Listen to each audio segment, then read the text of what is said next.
Hello, fellow world builders. Welcome to the show. This is the second installment in a new blank page build series. Not sure how far we're going to go with it? Really, this is an attempt to get back to the basics here at the World Builders Library. I'm Lewis Nichols, and in case you didn't know, we do a lot of that sort of thing. World building, I mean.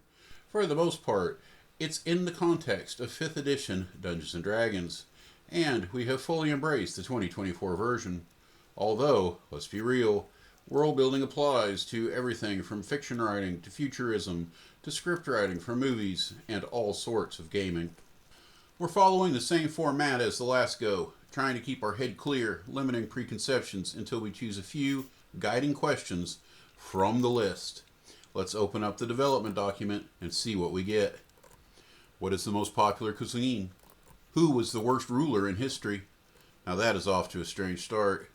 What animals do hunters usually have with them as hunting partners? What and where are the oldest ruins and monuments? And finally, are Dragonborn common? A little glance tells me that we are dealing with a city and the surrounding area. It's been heavily influenced by a recent terrible leader. There will definitely be Dragonborn and, well, I mean, why not? Dragons too. It's a food destination. Whoa, looking forward to that. What else? Oh, a hunting culture. And finally, it's an ancient city full of old monuments and surrounded by ancient ruins. Let's see if we can all fit that together into something interesting. Little Daltrey sits on a stoop with her friends. She's a bronze-skinned dragonborn. Another of her friends is Silver. Filling out the group is a pair of dwarf siblings.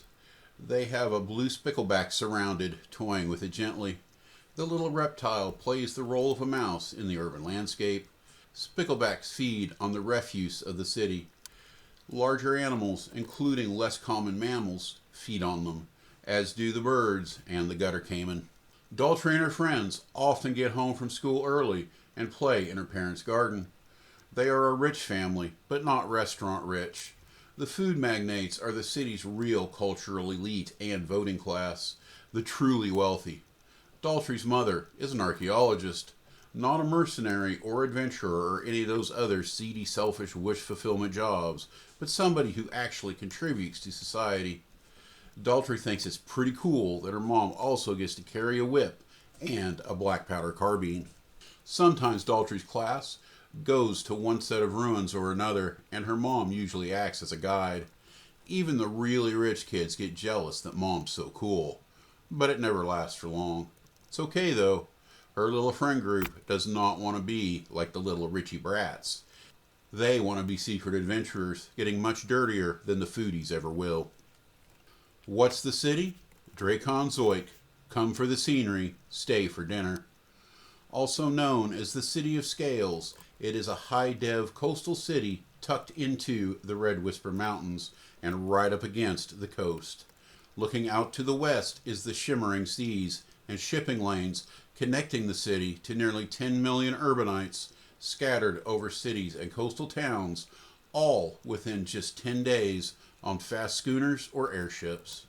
Drakon Zoic is built in difficult terrain, chosen for geography that facilitated the construction of deep-water ports. There almost always is some cyclopean ore hauler in port, and hippogriff carriers from the largest navies in the world occasionally dock to take shore leave and bring in supplies. A century ago, the city was little more than a ruin. High Chancellor Everett got elected because he had promised everything, including an end to 1,000 years of subjugation under the unlawful rule of dragons. History tells us that there may have been some truth to it, but it was a stretch. There were a lot of dragons around, and there still are. The Dragon Duchies constitute a confederacy that has lasted well over 2,000 years. Dozens of ancient families live in the mountains, forests, swamps, plains, and deserts to the north of the city. However, history also tells us that Drakon Zoic was reasonably autonomous at the point where Everett came into power. A few years from now, Daltrey's senior thesis will amount to an argument that Everett was just a small man picking fights when he really didn't have to. Eventually, he was successful, and the dragons rained fire like a storm of comets. Many of the sites our protagonist's mother investigates became ruins during Everett's 3-day war against the Confederacy. Daltrey sits down to a family meal where vegetable paste on crackers and tomato slices make up the bulk of the caloric intake. Meat is a rarity, but tonight there is a small bowl of spicy chicken. Pepper bread and pasta are another usual meal, along with vegetable soups for lighter occasions. It's well known that draconic zoala are as far removed from reptiles as they are from birds, ceratops, and the sea-hunting plesiosaurs. However, religious traditions shun the eating of egg lizards and other reptiles, no matter how tempting. Related species get caught up in the mix. In fact, there is a large minority that avoids meat in general. Halfway through the meal, Daltrey's father makes an appearance. Not sharing the traditions of the house, he's brought home the day's hunt, a slain ridge-billed diplodocus.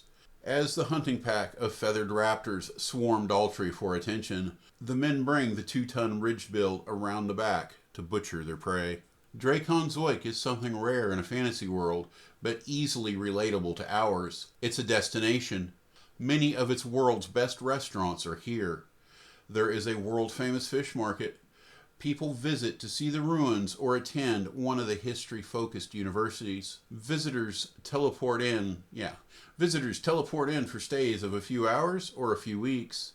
Some just hoping to catch a glimpse of one of the ancient dragons. There is even a little 3-block strip full of antique stores and palm readers. Everything is part of the show. The city averages 3 parades a week, and even the vaunted town guard joins in. Squads of hippogriff cavalry make themselves available to schmooze with visiting elites. You can have dinner with a war hero for a donation to the Veterans Fund. Music is everywhere, and staged sword fights or pistol duels occur daily at the town square at 11 and 4, just in time to funnel attendees into the eateries at their conclusions. It's hard to say what the single best dish is in the city or even food type. There is a form of pasta available here, rice dishes, fish of course. The tomatoes are locally grown and sweet as candy. Some would say it's the peppers, and nobody needs to know that the hottest of the hot are not grown locally. It's a small world when everything is just a teleport away. The peppers are a running joke for those in the know. They say, if you're planning a trip to the Zoic, look out for the T-Rexes and the Meteor Swarm chilies. If you have to pick one, the Rex will get it over quicker. While the diners and restaurants understand not to terrorize their patrons, every one of them has a line of adventurous meals scaled to challenge any group trying to outdo their fellows in masochism. Hot fish, spicy balls of meat, or salads of raw death can be found on every street corner. And afterwards, if you've tipped well, the staff might even hand you a cup of goat's milk on the house. There you go, people. How spicy do you like it? Jalapenos, chilies, habaneros? What does it take to get you yelling, no mas, no mas? I like it all, but I'm really not into the self-torture. Moderation is the key. I have, however, found it's a lot easier to impress people with your taste for hot foods up here in Canada as opposed to the southern United States. They just don't have as much of a taste for it here. Imagine that, with peppers having a growing season about a week and a half and all. Do the stuff, my fellow gamers. You are all wonderful people, and I'm glad that you could stop by. It's probably time for another trip to Armitage, but we'll see. Leave a comment. Tell me what you want. What you really, really want. If you'd like a follow-up trip to one of these blank page builds, you need to say so. Otherwise, they are one-shots. I love you all. See you next week. Cheers.